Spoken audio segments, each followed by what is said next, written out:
Okay, let's go ahead. Anyone? Anyone? Nick, I guess what did you just kind of make a Quentin there in the second half? Hit some really tough shots for you guys in the fourth. Yeah, he obviously kind of needed it there, falling down whatever 8, 9, 10 there down the stretch, and um, really energized us. I think he came up and got a couple in. It just then we started jarring the ball away a little bit, and I think it really sparked us to get back in the game and make it go down to the last possession. Nick, there have been some unusually big front court tandems the last two games with Giannis and Brooke, and then tonight with Rudy and Nas. I guess what lessons do you hope your bigs take away from that experience? Yeah, I mean, I think a couple things. Let's start with the other guys first. But the other guys aren't going in there and just serving up block shots after block shots. I think they're learning. We obviously talk about that in the game. Like once you beat them and they're going to be there, you can't really do much with them at the rim. So you got to make the next play out. However, we're going to do that. That's the first thing. And the other thing is mostly it comes down to rebounding, right? And it's not just the sheer size of it. It's what those guys, not only are they big, but they're also good at just before the shot is taken, they're dislodging and pushing and throwing you underneath. And as it's time to turn and block out, they've already started on you, right? So that's the kind of a little bit of the experience or gamesmanship you got to learn to be able ready to anticipate that, just maybe a count before the shot's taken rather than waiting till one goes up to get into the fight with that rebounding. Right? I thought that happened to us quite a bit tonight where we got almost pushed out of bounds and they'd be standing there. A clean put back, right? Nick, Ricky played about 2.5 minutes in the first quarter and then didn't end up back in the game. First of all, was he available? And if he was and you didn't go to him, I guess what was the thought process? Yeah.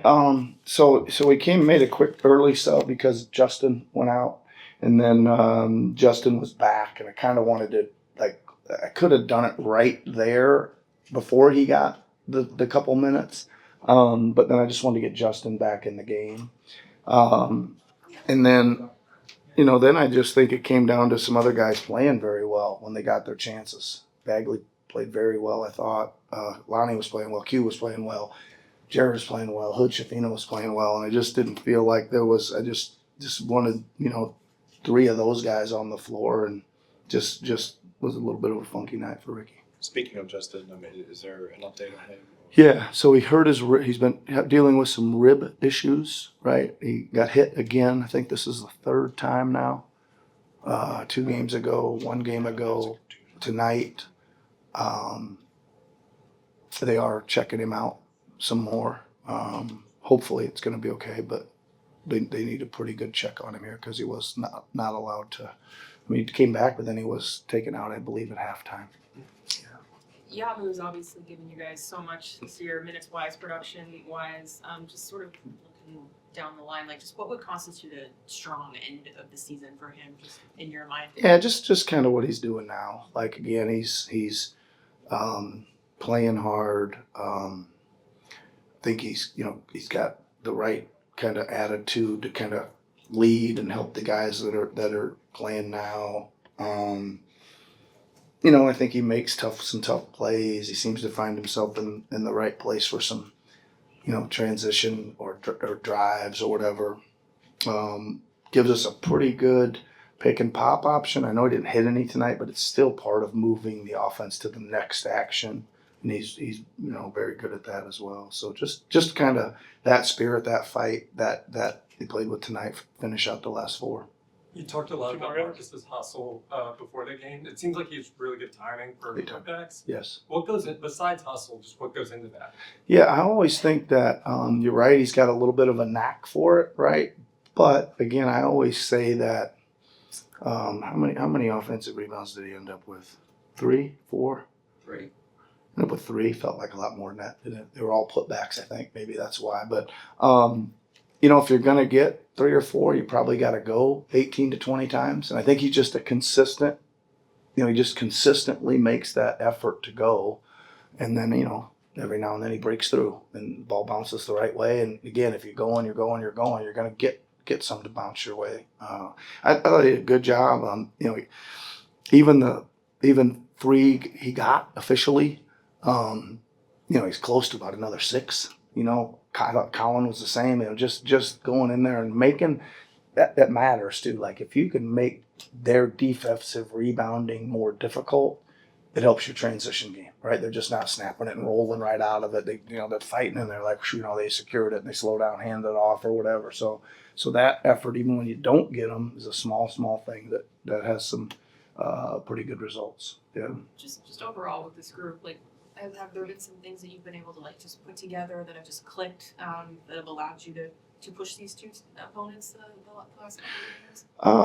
I don't know. Again, I think that the fluctuations of the roster and stuff have probably determined a little bit how we play. And again, tonight we got a little bit bigger just all around, right? We starting big, got a couple bigs to come off the bench. Wings are a little bigger, stronger.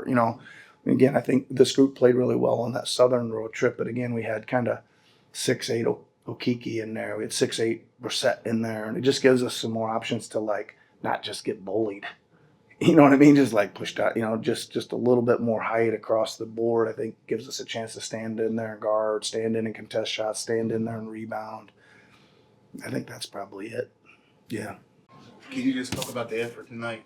I mean, it just seems like it was one of those games where at times they would go up double digits. Y'all kept battling and fighting back and getting in the game. Yeah, I mean, we can't ask for more than that. We battled the whole game. It was a close game to the end.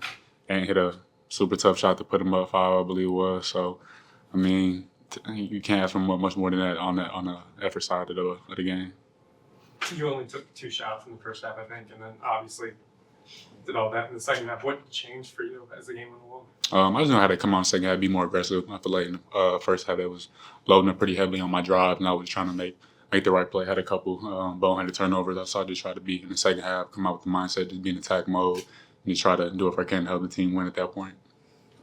Q, what have you made of these couple months playing with Guerschon? He's really been, even before you got here, sort of the only one that's been healthy all year and seems to just sort of fill a different role every night. I guess, what have you made of his ability to change his role each night based on what the team needs? He's been great. If we need him to play the 4-man, the 5-man, even with me and him in the pick and roll, I feel like we have a pretty good understanding. If I come out that pick and roll and they're kind of in a drop, he can pick and pop. I hit him. He can make threes at a high clip. So I feel like he's been a really good piece for this team so far since I've been here. It's been fun playing with him. So you can't ask more for what he's doing if he's playing the 4 or the 5 really. And teams are sort of you're getting a lot of different coverages now, including a lot of blitzing. When you have bigs like Guerschon who are really good passers, whether that's kicking it out or finding a cutter, I guess how much easier does it make it for you knowing that if you just drop that off to them, that they're gonna in a 4-on-3 make the right read and just keep the offense flowing? Yeah, it makes it easy because if I come off a screen and blitz and I can just hit him on a short roll and he's a high IQ player, he's either gonna go to the rim and get fouled or he can make the right pass and kick it out to the guy on the wing for a 3. So he's a kind of like a Swiss Army knife out there. He's not as big as some 5, but he can bang with him and make it tough for him on the defensive end. But he's been great playing with him, honestly. How much does going up at the rim against a guy like Rudy Gobert change sort of your mindset about finishing the basket compared to when you're going up against another big or a like-sized defender? Yeah, kind of a guy like that, when he's like 7'7", when you kind of got to go through his body, try to create some contact and get a foul. I feel like I got fouled a couple times going to the rim and they didn't call it, but it is what it is. But with him, I got to go through his body versus a guy who maybe like 6'8" or somebody. I feel like I can just kind of jump over him and kind of get a crafty finish at the rim. But yeah, a guy like that kind of got to go through his body and try to create some kind of contact. What is it like going up against him, just given the relationship and the history you guys have together? It's always fun. I always love to play against my French fellow, to be out there. It's always fun. I was with them. I've been with national team for like 4 years now, so we kind of like spend all the summer together. So, it's always fun to get out there and compete against them. Especially they're a great team, so be able to compete and, be with them for the whole game it was fun and it was a good game for us. You've had a couple months now to play with Quentin. When you see him just continue to just go out there and keep the scoreboard moving and do so many different things for you guys, it's really stood out to you most about him? He's really fearless. He's really giving giving it up out there. You know, he really played 100%. His tough shot, his ability to create his own shot and be able to score when it's really contested is been amazing. When you look like tonight, like he got like 2 or 3 threes when he got us back in the game, it was just amazing. And when he's in that zone, you feel like there's nothing you can really do. So, you know, it's been really important for us for the rest of the year. So, you know, we just try to play out there, compete every night, and give our best. Nick talked about how he feels like you have the kind of demeanor and feel like veteran experience that help the younger guys, especially in this kind of situation. Just what's that kind of been like for you to kind of lead some of the younger guys of the team in general? It's been fun. It's always fun when somebody refer to me talking like a veteran, because I really think that I'm still pretty young.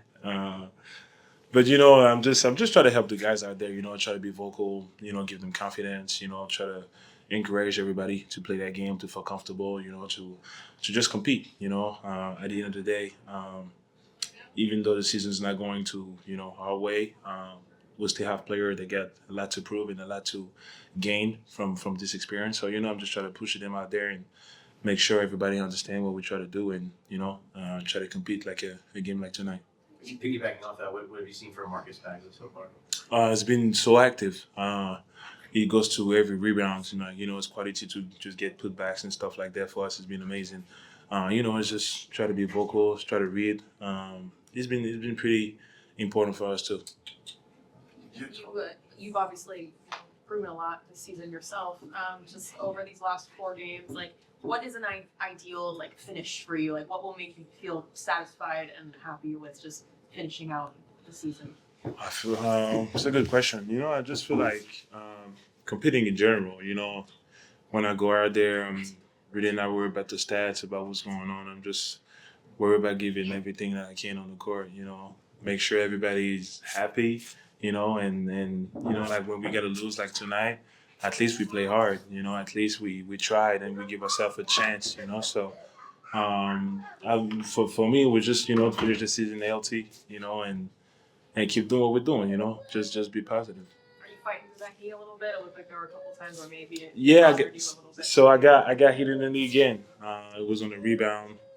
I think I collided with somebody over there, so I got hit in the knee again, unfortunately. But I was just tired. It was been a minute that I didn't play 37 minutes, so my body felt a little weird towards the end. But we kept fighting. And this is our DNA. We're gonna keep fighting no matter what's going on. We're gonna go out there and compete every night. Yeah, I guess a few more guys maybe managing that knee a little bit. Say it again. What's the kind of key maybe managing the knee and make sure? I mean, it's unfortunate. It was on the rebound. I got pushed, and then somebody ran to my knee. So it happened. I feel like there's nothing you can do to avoid that. Before the game, I was feeling pretty good. I didn't get hit in the game for a couple of weeks. So it's really like a day-to-day. But it's been way better. Like it's not a big problem. It's something that comes and go when I get hit on it. But I'm pretty fine. You mentioned talked about about. having You talked Marcus. about. Excuse me. I'm sorry about that. But you talked about. You guys kept fighting and playing. It just seemed like Anthony Edwards just kept hitting big shot after big shot. And then he also had the game winner. But Yeah. just talk about his performance in the fourth quarter. I mean, this is the best league in the world, so you're gonna play against some of the best players in the world too, and some of them are really trained to be in those situations, and then just keep on going. We tried different things with him the whole night, like he was just hitting big shots, and that's who he is also as a player. So we just try to bother him as much as possible, to a point that we make it really close, and we give ourselves to try to win the game. But he hit a big shot against 2 players. That was it was like 1 second left, and it was it happened. That's basketball. This is the best sport in the world for me, and this is the best league. So you're gonna have some type of action like this some night, and it is what it is. You gotta live with it. We gotta understand that we give everything, and I don't want anybody to go home with regrets. You mentioned how That's one Marcus helped him in class. I guess how does your approach to rebounding change when it's just like you are by far and away the biggest player in the lineup versus you have at least maybe a Dem or Marcus or some other big teammate there to help sort of crash too? Yeah, it's just something that we talked about too with the coaches. Even though I can grab a couple of rebounds when I play against a five like Rudy that's 7 foot something, is of course he's gonna get some. So we talk about crushing, from the guards to coming from the back, just try to bother him as much as possible, not to give him anything easy. So this is really a mindset going over there, just try to crush, just try to help each other. It's just, we got to win the ball. So when we go over there, our mentality is just to keep fighting and try to get as much rebounds as possible.